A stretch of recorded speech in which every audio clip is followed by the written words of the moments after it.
Her true story, from California.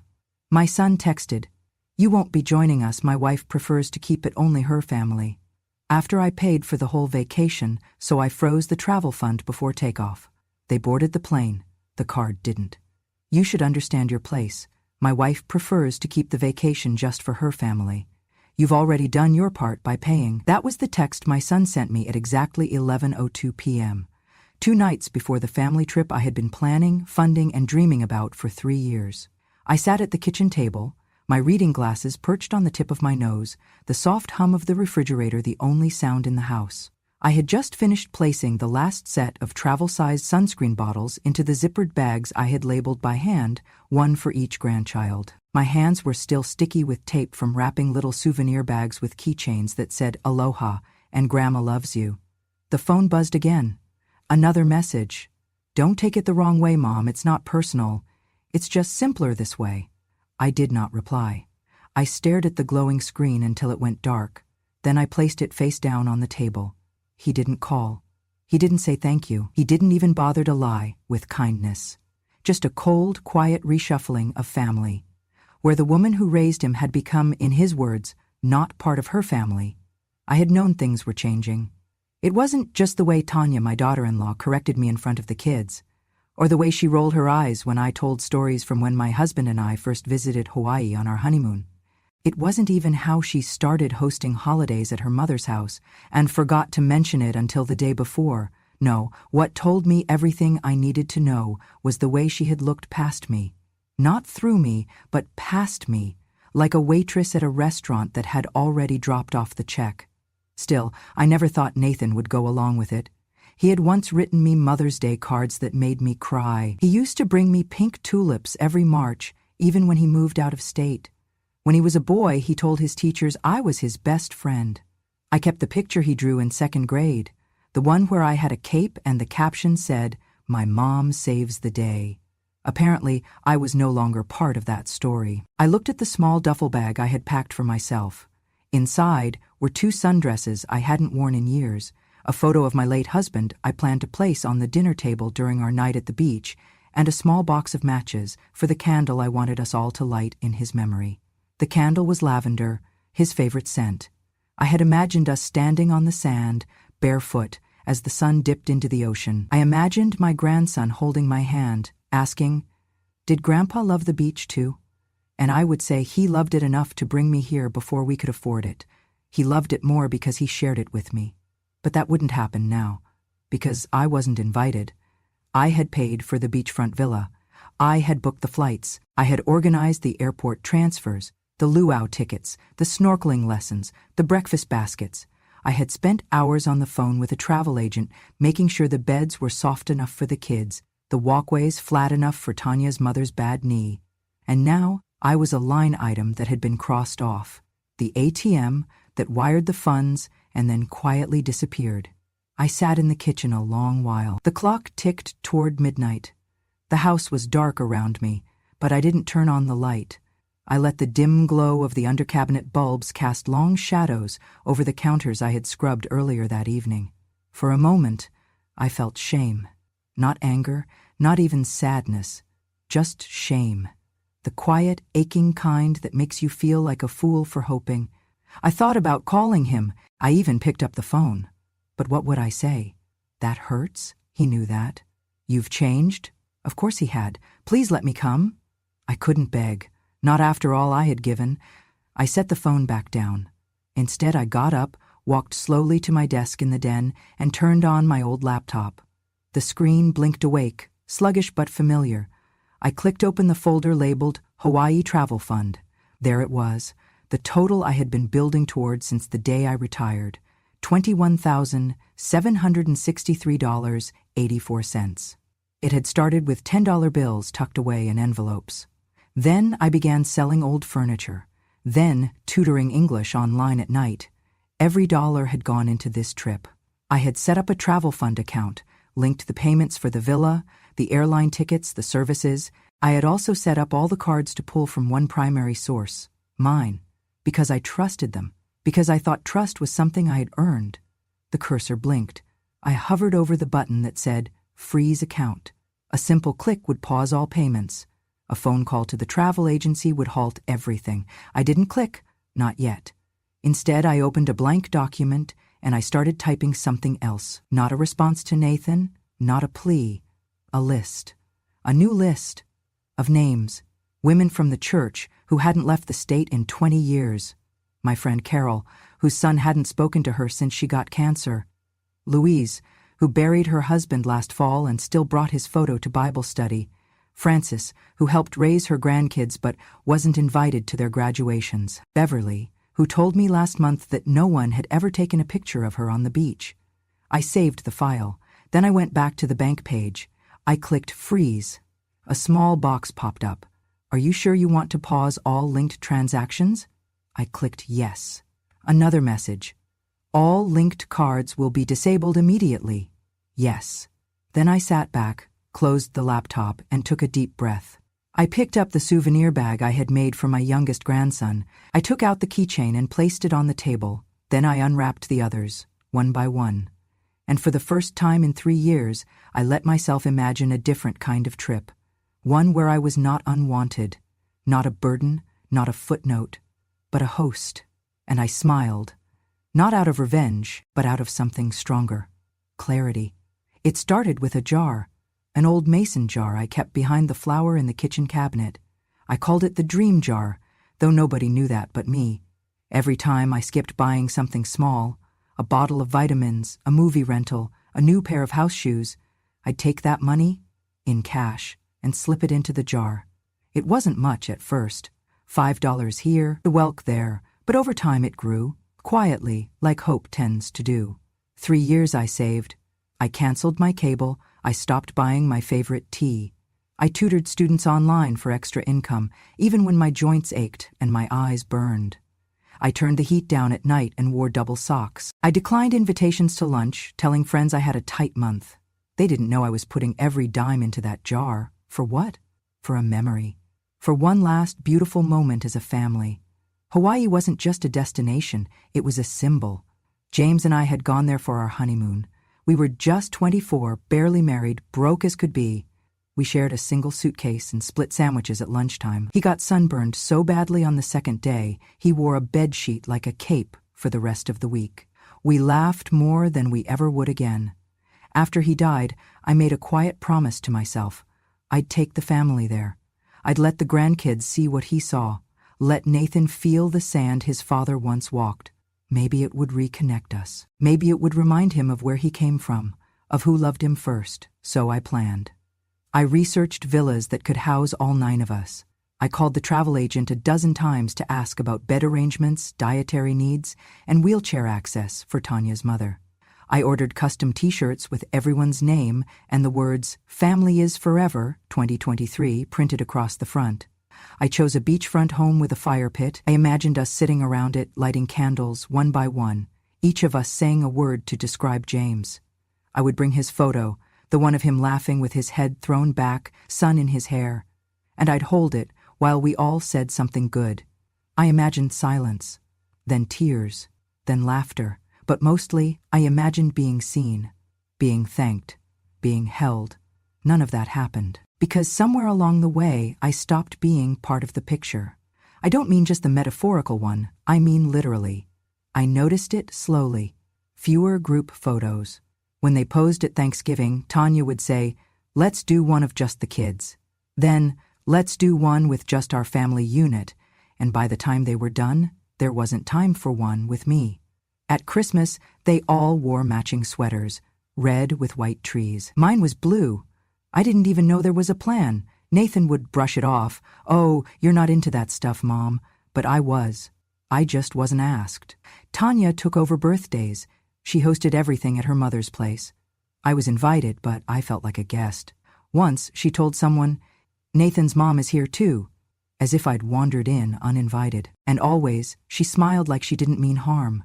But harm doesn't always come with raised voices. Sometimes it comes with exclusion, with omission, with being the one left out of every photo, every story, every seat at the table. But still, I planned. I held on, because this trip was going to bring us back together. Because once we were all under that Hawaiian sky, with waves whispering against the shore and children squealing in the sand. Maybe love would be enough to remind them. That was the story I told myself. That was the dream I built out of sacrifices, small and silent, until that text, that single text that turned a 3-year dream into a 3-second dismissal. You've already done your part by paying. Suddenly, every skipped tea, every cold night, every tutoring hour spent squinting at a screen felt foolish. I hadn't been building a bridge. I'd been building a pedestal, one they never planned to visit. I thought of the candles I'd packed, of the moment I imagined us holding hands by the fire.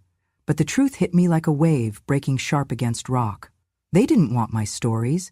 They didn't want my memories. They just wanted my money. And now that they had it, they wanted me to disappear. That night I went to the closet and unpacked my bag. I set the lavender candle on the table beside James's photo. Then I sat in the quiet and asked myself something no mother should ever have to ask. When did I become a burden in the family I'd built? The morning after the text, I woke up earlier than usual. Not because I had anywhere to be, but because I couldn't sleep. I kept hearing his words in my head. Not even his voice, just the words. Cold, typed, delivered through a screen. You've already done your part by paying. I moved through the house like a ghost, folding the same blanket twice, straightening picture frames that were already straight, wiping the kitchen counter though it was spotless. The silence clung to me. It hummed in the walls. Later that afternoon, I opened my email to check a grocery receipt, and that was when I saw it. Subject, Final Itinerary, Hawaii Family. Passage, sent from the travel agency. I clicked it without thinking. A full breakdown of flight schedules, villa check-in times, excursions, dinner reservations, rental car pickups, everything I had worked so hard to organize. I scrolled slowly, eyes scanning for confirmation of what I already suspected but hadn't wanted to face. There were 8 names. Nathan, Tanya, their 2 kids, Tanya's parents, Tanya's sister's boyfriend, not mine, not Mom, not Marilyn, not anywhere.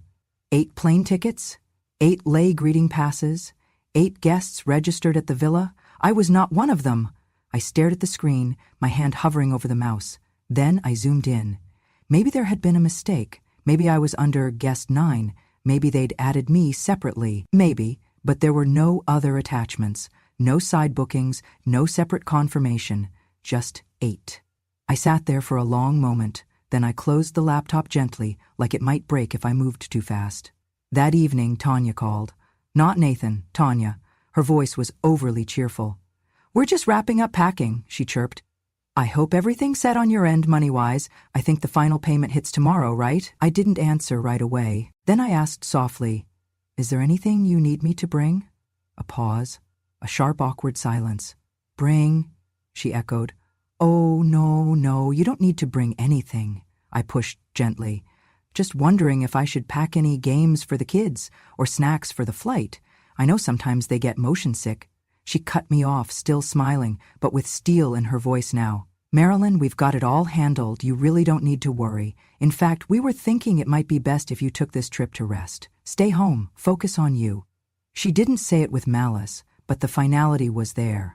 They had planned the whole thing with me excluded, and were now pretending it was for my own good. After the call ended, I stood in my kitchen, staring out the window at the bird bath James had installed 20 years ago. The water was still, not a ripple, just like me, not angry, not shocked, just still. I walked to the closet, pulled down the small fireproof lockbox, and opened it. Inside were the documents I'd kept since opening the travel fund, the account I created, the account I funded, the account linked to every single booking. I flipped through the forms. There it was in bold letters: account holder Marilyn Rose Monroe, authorized users none, no co-signers, no shared ownership, no alternate access. I sat down and opened my banking app. There it was. Travel fund, $21,763.84. Status, active, linked cards. 6 primary billing owner, me. That's when I started thinking about how easily they had erased me, how confidently, how they had spent my generosity like it was their right, and discarded my presence like it was a burden. I was never meant to go. They just needed the money. It had never been our vacation. It was a transaction. and I had been the bank. But the thing about banks is, they can close. I did not make any decisions that night. Instead, I turned off the phone, made myself a cup of peppermint tea, and sat with it. I let myself feel it fully, not just the insult, but the clarity. They did not forget me, they omitted me. And worse, they assumed I would be too passive, too old, too grateful for crumbs to notice. They thought I'd stay in the shadows and smile anyway. They forgot who raised them. I closed the app, and for the first time in months I slept through the night. I didn't yell. I didn't cry. I didn't call anyone to announce what I'd discovered. No dramatic phone calls, no explosive accusations. I simply made tea, sat in the chair James used to call the lookout, and stared out the window while my laptop blinked awake beside me. The house was still. No TV, no radio, just the wind tapping against the pane, and the occasional hum of the fridge. And in that silence, something inside me settled, not like calm, but like stone. I was no longer confused. I was no longer waiting for an apology. I was planning. I opened the banking application and scrolled to the travel fund section. My name was still at the top, account owner. I checked the linked cards, 6 in total. 1 for the resort, 1 for the car rental company, 1 for the airline, 3 for incidentals, food, excursions, entertainment, all set to auto-draw from the same source, my fund. I clicked the Settings tab. There it was, Transaction Lock Freeze Mode. I hovered over the toggle. A small note beneath it read, "Activate this setting to pause all outgoing charges from this account. Linked cards will be disabled. No new charges can be authorized without account owner verification." 1 click. That was all it would take. But I didn't click it yet. Instead, I opened another tab, the one for my calendar. I marked the departure day with a red circle. They were scheduled to leave LAX at 10:45 IEM, local time. If they arrived 2 hours early for check-in, that meant I'd want the freeze to begin at around 8:15 IEM, just as they queued up at the gate, confident everything had been paid for. That would be the moment the cards stopped working. But only if I told them not to. Only if I held the silence long enough. Still, I didn't press the button, not yet, because once you decide to stop playing the role people assign you, the good mother, the generous grandmother, the smiling supporter who never asks for anything back, there's no returning to that mask, and I wanted to be sure. So I gave them one last chance. Just one. I sent a message to Nathan, simple, soft. Me. Let me know if you'd like any help with the kids' bags or snacks before the trip. I can bring some extra motion sickness bands for Olivia. No reply. An hour passed. 2. I could see that the message had been read. Still nothing. No thank you. No acknowledgement. No we appreciate you. Just nothing. That's when I knew. There was no misunderstanding. This wasn't about miscommunication or forgetfulness or Tanya's preferences. This was about entitlement. About the quiet cruelty of people who think love is a one-way transaction. I was the vault, and they were cashing out. But not anymore. I returned to the banking app. My finger hovered again. Then, without hesitation, I clicked. The icon turned blue. The message updated. Freeze mode activated. All transactions are now paused. Manual authorization required to resume. Done. I stared at the screen for a moment, letting it sink in. There would be no confirmation email sent to them, no alert, no warning. They would find out the way I found out I wasn't invited, in the most silent, undeniable way possible. I leaned back in my chair, took a sip of tea and exhaled. It was not revenge. It was reality. A reality they chose. But that did not mean I had to fund it. Over the next 48 hours, I said nothing. When Tanya posted a photo of matching beach hats on social media, I didn't comment. When Nathan texted the family group chat a final, ready for takeoff message, I didn't respond. And when my youngest granddaughter sent me a voice note saying, "Grandma, we're going to see sea turtles," I saved it, pressed it to my heart, and said aloud, "I'm sorry, baby, but someone had to teach your parents the value of presents." Then I returned to my laptop and opened a new spreadsheet. This time, it wasn't for them. It was for me. I made a list titled, "Those Who Deserve to Be Seen." At the top, I wrote, Carol, Beverly, Louise, Frances, Nora, Denise, each one a woman like me, overlooked, underestimated, overused. and beneath each name I began mapping what a vacation could look like, not for reward, but for restoration, not out of pity, but out of power, because if I was going to be the one holding the checkbook, I would decide who was worth the trip. That night I slept with the window open. The wind whispered, like a secret finally spoken. They had their bags packed. They had their boarding passes printed. They thought the only thing left was the flight. But the flight runs on more than fuel. It runs on trust. And they had none left with me. They left for the airport with matching luggage, straw hats, and that soft, smug air people wear when they think everything has gone exactly according to their plan. Tanya posted a photo on Instagram from the backseat of the Uber, the kids grinning, Nathan making a peace sign, her own caption reading, "Off to paradise, family only," the last part cut like glass. I saw it while sitting at my kitchen table, sipping coffee from a chipped mug I had owned since before Nathan was born. The same mug he once made me breakfast in bed with when he was 9 years old. I did not like what I felt, but I did not look away. I watched their story unfold, frame by frame. At the airport, at check-in, at the gate, luggage stacked, kids jumping. Tanya's mother posed beside the airline sign like it was a red carpet. 8 smiles, no seat for me. Then the message came in. "Nathan, hey, getting weird error at check-in. Can you check the travel account real quick?" I didn't reply. 5 minutes passed, then another. "Nathan, they're saying the card was declined multiple times. You see anything on your end?" Still, I said nothing. Then the calls started. At first, 1 every 10 minutes, then every 5, then back-to-back. Voicemails followed. "Mom, it's me. Just give me a quick call, please." "Okay, I'm not sure what's going on, but we can't get the rental confirmed. It's saying funds unavailable. Can you look? Mom, please, the kids are freaking out. Just tell me if something happened to the account." I kept the phone face down. The clock read 8:27 a.m.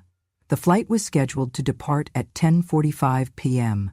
I pictured them standing at the counter, scanning and re-scanning those plastic cards, Tanya growing more frantic with each beep of denial, her parents asking questions in low, sharp tones, Nathan sweating, trying to pretend he was still in control. Then came a voicemail with a different tone, a low, urgent whisper.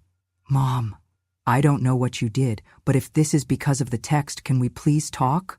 No apology, no admission, just an offer to talk, now that their plans had fallen apart, and still I said nothing. The resort called next, not to my phone, but via email. Subject: Booking cancellation request confirmed. Dear Miss Monroe, we have processed the requested cancellation of your villa booking. Due to the account freeze, associated charges have been reversed. As per your authority as the sole account holder, no further action is required. We hope to welcome you in the future. I read it once, then twice, and finally I allowed myself a small, bitter breath of release. They would not be welcomed.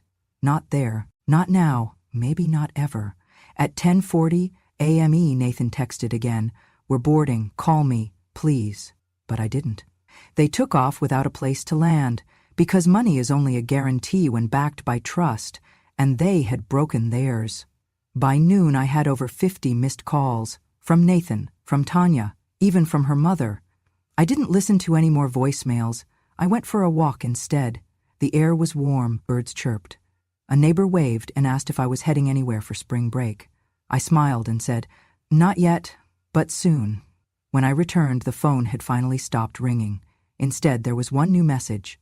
"Nathan, look, if this was about what we said, maybe we messed up, okay? I don't know, things got twisted. But the kids are here, they're excited. We can still fix this. Please, just unlock the account. I promise we'll talk everything through when we get back." I stared at the screen. They wanted the vacation and postponed the apology. They wanted forgiveness without confession. They wanted me to fund their joy while they exiled mine. So no, I did not unlock the account. I did not answer the message, and I did not explain myself. Because I owed them nothing. Because sometimes silence is the only reply strong enough to be heard.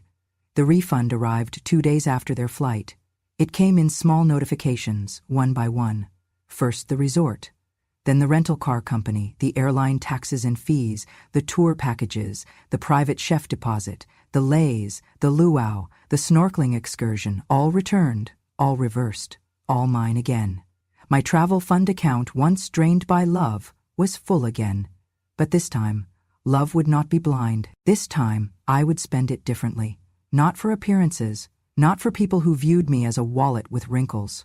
This time, I would spend it on those who knew what memory was worth, because they too had lived lives of giving without being seen. I opened my notebook, the same one I had used to write down James's favorite songs, his old fishing recipes, and the names of every grandchild. I flipped to a clean page and wrote 3 words at the top: The Forgotten Women. Underneath, I began listing names. Carol from church, a widow whose children hadn't visited in 5 Christmases. Frances, who still wore her wedding ring, even though her husband had left her 30 years ago. Beverly, who cared for a brother with dementia and slept on a cot beside his hospital bed. Nora, who once told me, the worst part of old age isn't the pain, it's the invisibility.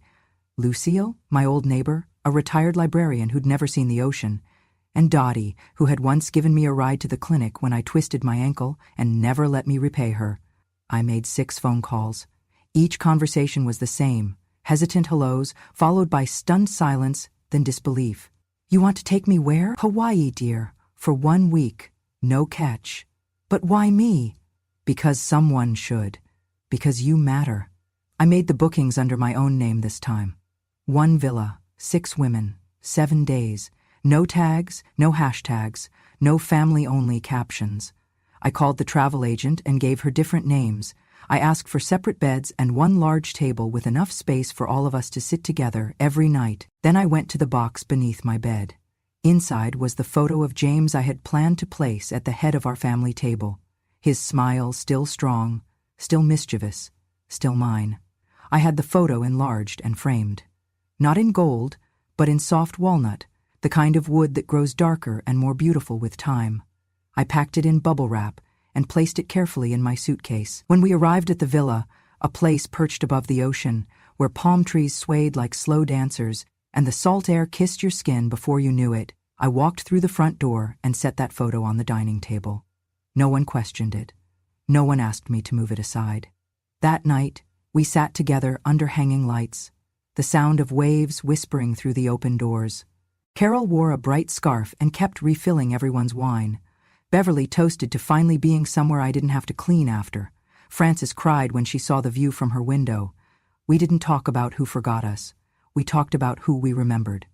We didn't compare scars. We showed each other the strength beneath them. And James, my James, watched it all from the center of the table, his smile never fading. Each night, we lit 1 candle beside his photo. Each woman said 1 thing they wished someone had told them when they were 30. I see you. You're allowed to rest. You don't have to earn love. Your story matters. You are not a burden. You are never invisible. On the last night, we walked the shore in silence. The stars were so close, it felt like you could reach up and tuck one into your pocket. The water curled around our ankles. The moon made silver of every wrinkle and curve and scar. I looked around at the women beside me, women who had given without asking, loved without limit, endured without applause. And I realized something. I hadn't just taken them on vacation. I had brought them home. To each other, to themselves, to the reminder that memory, when shared with the right people, becomes more than a flash in time. It becomes legacy. The email arrived 3 days after they returned. I had just come back from a morning walk, the ocean still whispering in my ears. My suitcase was halfway unpacked, with a half-eaten pineapple wrapped in the fridge, and the scent of plumeria still clinging to my clothes. I sat down at my desk, opened my inbox, and there it was. Subject: Just want to clear the air, from Nathan. I stared at it for a long moment before clicking. Hi, Mom, we're back now. It was, well, not quite what we imagined. A lot went wrong, obviously, and I guess some of that was our fault. I'm not saying everything was handled perfectly. Maybe things could have been communicated better. Tanya says hi, by the way. She was really stressed and didn't mean to exclude you like that. I think maybe she just wanted the trip to feel a certain way. You know how she gets about structure. Anyway, I've been thinking, maybe we weren't fair. Maybe we messed up. But we're home now and trying to sort through a lot. Honestly, the kids are confused, and we're trying to shield them from too much drama. That said, we're in a bit of a bind financially. We had to rebook a bunch of stuff on credit, and it's kind of snowballing now. So I just wanted to ask, if you're able, could you maybe consider returning the original deposit we gave for the trip? Or even part of it? I know you probably feel hurt, but we're still family. Just let me know. Nathan, I read it once, then again, then a third time. Each time, my eyes found their way back to one sentence. If you're able, could you maybe consider returning the original deposit? I leaned back in my chair, letting the silence sit thick in the room. They wanted the money back. Not just an apology, not healing, not reconciliation. They wanted a refund. I thought about the word deposit, as if they had invested something, as if they had contributed to a collective vision. But they hadn't deposited anything but assumption. Assumption that I would pay, that I would remain silent, that I would feel grateful to be included, even on the outskirts. I clicked the Sent Items folder and found the original transaction. Every payment had come from my name, my account, my sacrifice. There had been no shared fund, no co-signed contribution, just me. They were asking me to give them my money to cover the cost of their choices. It would have almost been funny if it weren't so familiar. Because that's what mothers do, right? Pay the bill and swallow the insult. Hold the pain and hand over the blessing. Get erased from the photo but still by the frame. I closed my eyes and pictured the dining table in Hawaii. 6 women laughing, clinking glasses, passing bread. James smiling from the center, in his walnut frame. No demands, no expectations. Just presence. Just peace. Then I thought of Nathan's email. The absence of any real apology, the presence of excuses, the convenient inclusion of Tanya's stress, and the vague suggestion that I should just understand. But understanding doesn't mean surrender, and love without respect is not love at all. I reopened the email, hovered over the reply button, then closed it again. There was nothing I needed to say. Because if you need to explain why you won't refund betrayal, the person asking never deserved an explanation in the first place. I folded the laptop shut and went to the kitchen. I poured a glass of iced tea and looked out the window. A bird dipped low across the yard, brushing past the wind chime James had bought on our 35th anniversary. It sang a note as light as memory, and I smiled. I may not have received a true apology, but I no longer needed one, because I had something better. I had clarity, and I had kept what was mine. I sat on the beach, toes buried in the warm, forgiving sand, watching the tide roll in like breath itself.